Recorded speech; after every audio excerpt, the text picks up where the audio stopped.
Hello student, আমি তোমাদের জন্য আজকে আরেকটি ক্লাস নিয়ে চলে এসেছি।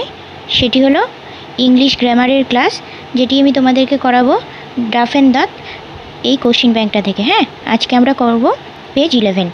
তো চলো দেখি প্রথমে কি আছে। বলেছে দেখো, সুনীল ড্যাশ ইয়ং ড্রাইভার, তাহলে Sunil young driver jumped dash the river. Jumped এরপর সবসময় ইনটু হয়, মানে এক জায়গা থেকে আরেক জায়গায় যায়, ওই জন্য into. Jump into the river and save the child dash drawing. এখানে ড্রয়িং মানে কিন্তু ডুবে যাওয়া, সেই জন্য হচ্ছে ফ্রম ড্রয়িং, মানে ডুবে যাওয়া থেকে। তাহলে পুরো লাইনটা আমরা একবার পড়ে নেব। Sunil young driver jumped into the river and save the child from drawing. মানে সুনীল একজন ইয়ং ড্রাইভার যে নদীতে ঝাঁপ দিল একটি ডুবন্ত বাচ্চাকে বাঁচানোর জন্য। এটি কিন্তু প্রথম। তারপরেরটা দেখো কি বলেছে, in dash evening, in the evening they would sit together. তারা বসেছিল on the dining table, dining টেবিলের উপরে, মানে ডাইনিং টেবিলে বসেছিল। অ্যান্ড রিঅ্যারেঞ্জ দ্য স্ট্যাম্পস, এবং স্ট্যাম্পগুলোকে রিঅ্যারেঞ্জ করছিল। They had dash album for each country. They had, দেখো এখানে অ্যালবাম আছে, এটা ভায়েল, ওই জন্য এখানে অ্যান হলো, an album for each country. তাহলে এটা হচ্ছে আমাদের সেকেন্ড প্রিপোজিশন ডাফ অ্যান্ড দাঁত থেকে 11 নম্বর পেজের। তোমরা খুলে নাও, খুলে নিলেই এটি দেখতে পাবে। যারা যারা ক্লাস 10-এর স্টুডেন্ট আছো তাদের জন্য এই গ্রামার ক্লাসটি আমি নিয়ে এসেছি।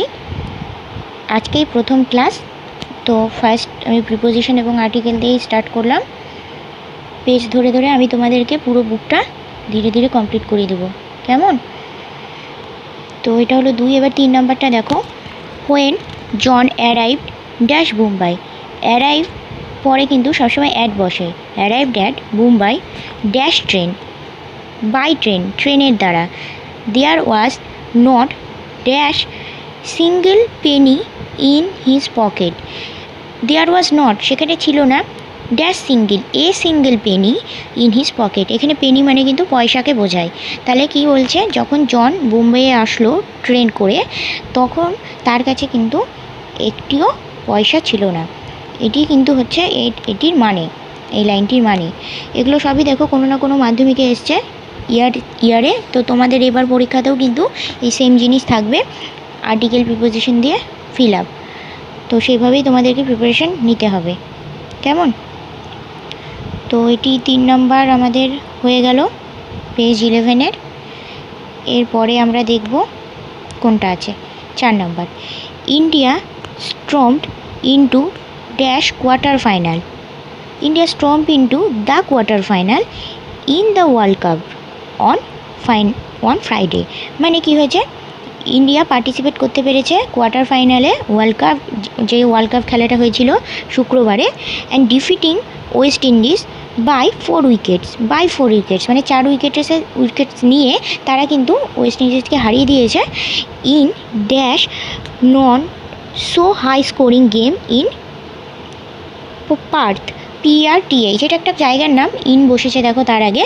তাহলে কি হবে, 4টি উইকেটের দ্বারা by 4 wickets in the not so high scoring game.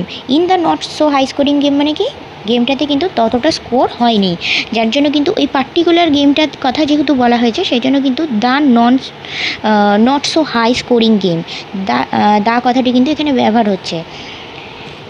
তারপর দেখো 5 নম্বর কি বলছে, লেপচাঘাট। এখানে কী বলেছে, লেপচাঘাট ইজ ড্যাশ, ড্যাশের জায়গায় দা হবে, ইজ হবে না, এটা ভুল হয়ে গেছে। Most exquisite place in the western part of Darjeeling. It offers dash an unique, U আছে তাহলে অ্যান হবে, experience of nature lovers with the alpine scenario magnificent view of Kanchenjunga. মানে লেপচাঘাট একটা দার্জিলিংয়ের জায়গা, যেখান থেকে সেটা একটা ইউনিক সিনারিও দেখতে পাওয়া যায় অ্যালপাইন ট্রির। তারপর কি আছে দেখো, all dash girls, all of girls কোথায়, in the village of promised ফাইটের পর সবসময় এগেনস্ট হয়, fight against dash course, of course আমরা বলি না, অফকোর্স অবশ্যই, অফকোর্স ফর চাইল্ড ম্যারেজ, মানে কি এই গ্রামের প্রত্যেকটা মেয়ে এটা প্রমিস করেছে যে তারা কি করবে, অবশ্যই অফকোর্স মানে এগেনস্ট ফাইট করবে, কার বিরুদ্ধে, চাইল্ড ম্যারেজের বিরুদ্ধে।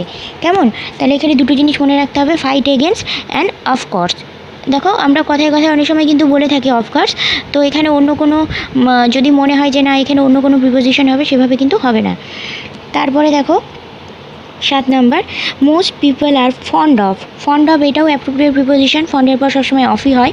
Mystery stories, they find an extra pleasure, an যেহেতু ই আছে তাই অ্যান হলো, প্লেজার ফর ট্রাইং মানে চেষ্টা করার জন্য, to solve the mystery along with the investigation. তার মানে কি এখানে বলছে দেখো আমরা বেশিরভাগ মানুষেরই কী করে, এদের একটা মিস্টিরিয়াস স্টোরির উপরে খুব ইন্টারেস্ট থাকে এবং সেটা রহস্যভেদ করার জন্য তারা নানাভাবে চেষ্টা করে ওই মিস্ট্রিটার উপরে, মানে ইনভেস্টিগেশন করে ওই পার্টিকুলার মিস্ট্রিটাকে বলা হচ্ছে, তাই এখানে কিন্তু দি হলো।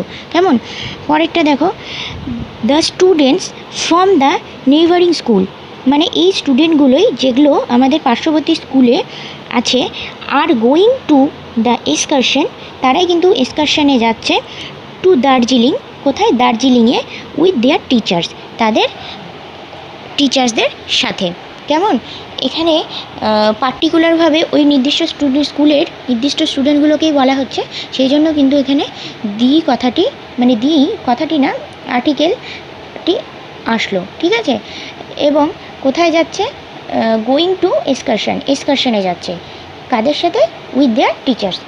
তারপরেরটা দেখো, dash Tigress captured in the Sundarbans, A Tigress একটি বাঘিনী ক্যাপচার করা হয়েছে সুন্দরবনে, কবে, ডেট আছে, ডেটের আগে অন হবে, on May 10, had to be broad, কোথায় নিয়ে আসা হয়েছে, ইন আলিপুর ভেটেরিনারি হসপিটাল, মানে পশু হসপিটালে, কিসের জন্য, ফর ট্রিটমেন্ট, কিসের জন্য, ট্রিটমেন্ট করার জন্য, তো এই জন্য এখানে ফর বসলো। কেমন, তাহলে এবার এই প্রিপোজিশন এবং আর্টিকেলসগুলো যেগুলো আছে তোমরা খাতায় দেখে নাও বা বইটা খুলে বই থেকে কিন্তু ঠিকভাবে নোট করে নাও। আজকে আমি তোমাদের প্রথম 9টা পরপর 11 নম্বর পেজের যে ক্লাস ছিল সেটা করালাম। এরপরে আসো চলো দেখি কিছু আর্টিকেল এবং প্রিপোজিশন করে নিই। মেনলি এটা প্রিপোজিশনেরই ক্লাস। প্রথমে আছে কি দেখো, অ্যাবাইড বাই মানে কি, মেনে চলা। তাহলে কি বলেছে, we should abide by the rules of school, মানে আমাদের স্কুলের রুলসগুলোকে অবশ্যই কী করা উচিত, মেনে চলা উচিত, ওই জন্য অ্যাবাইড বাই। তারপরে আছে দেখো অ্যাবাউন্ড ইন, অ্যাবাউন্ডের সাথে কিন্তু সবসময় ইন বসে, মানে এটা প্রচুর পরিমাণে থাকা, মানে অনেক পরিমাণে থাকা। সেটা কি বলছে, the pond abound in fish, পুকুরটি মাছে পরিপূর্ণ, সেই কথাটি বোঝাতে কিন্তু এখানে অ্যাবাউন্ডের পরে ইন বসেছে। তারপরেটা দেখো অ্যাবসেন্ট ফ্রম, অ্যাবসেন্ট মানে তো বুঝতেই পারছো আমরা স্কুলে কী থাকি, অ্যাবসেন্ট থাকি, অনুপস্থিত, কিন্তু অ্যাবসেন্টের পর কী বসে, প্রিপোজিশন ফর্ম বসে। তাহলে he is absent from class, দেখেছো এখানে ওইভাবেই উদাহরণটা টেনেছে যে সে স্কুলে আজকে অনুপস্থিত। তারপর এটা দেখি চলো, অ্যাবস্টেইন ফ্রম, অ্যাবস্টেইন ফ্রম মানে বিরত থাকা, মানে তফাতে থাকা। You should abstain from the bad habits, আমরা বলি না খারাপ অভ্যেস থেকে আমাদের দূরে থাকা উচিত, তাহলে সেই কথাটাই কিন্তু এখানে বলেছে, ইউ শুড অ্যাবস্টেইন ফ্রম, তোমাকে অবশ্যই তফাতে থাকা উচিত বা দূরে থাকা উচিত বা বিরত থাকা উচিত খারাপ অভ্যেসের থেকে। তারপরে 5 নম্বরটা দেখো, অ্যাকম্পেইনড বাই, এখানে দুটো ব্যবহার বোঝায়, অ্যাকম্পেইনড বাই দুটোই কিন্তু সঙ্গে থাকা, সঙ্গী হওয়া, এই দুটোকে বোঝায়, মানে কোম্পানি দিচ্ছে তোমার সাথে, মানে যোগদান করছে। সেখানে যদি ব্যক্তির সাথে বোঝায় তাহলে অ্যাকম্পাইন্ড বাই হয়। কি বলছে, she was accompanied by his brother, তাহলে সে মানে সে যে মেয়ের ক্ষেত্রে বুঝিয়েছে সে তার ভাইয়ের সঙ্গী। আর তারপরে কি বলেছে, অ্যাকম্পাইন্ড উইথ, এটা যখন কোনো এটা ব্যক্তির ক্ষেত্রে হলো, আর এটা যে কোনো বস্তুর ক্ষেত্রে যখন বোঝাবে তখন কিন্তু উইথ হবে। লাস্ট দেখো অ্যাকর্ডিং টু মানে অনুযায়ী, মানে এই অনুসারে, you can take it according to your capacity বা অ্যাকর্ডিং টু ইয়োর ম্যাটার, মানে যেরকম হয়ে যাবে তোমার মত অনুযায়ী বা তোমার অনুযায়ী যখন তুমি কিছু বলবে তখন কিন্তু তোমার অ্যাকর্ডিং 2 হয়ে যাবে, ঠিক আছে? তাহলে আজকে আমি তোমাদের ইংলিশের এই ফার্স্ট ক্লাসটা করালাম। তোমরা কিন্তু আমাকে অবশ্যই জানিও কমেন্টের মাধ্যমে এই ফার্স্ট ক্লাস তোমাদের কেমন লাগলো, এবং রেসপন্স করো। অবশ্যই আমার চ্যানেলটি লাইক সাবস্ক্রাইব করো, এবং আমাকে অবশ্যই এই গ্রুপে জয়েন করে নিও, যেটা আমার ফেসবুক আছে লার্নিং একাডেমি গ্রুপ। কেমন?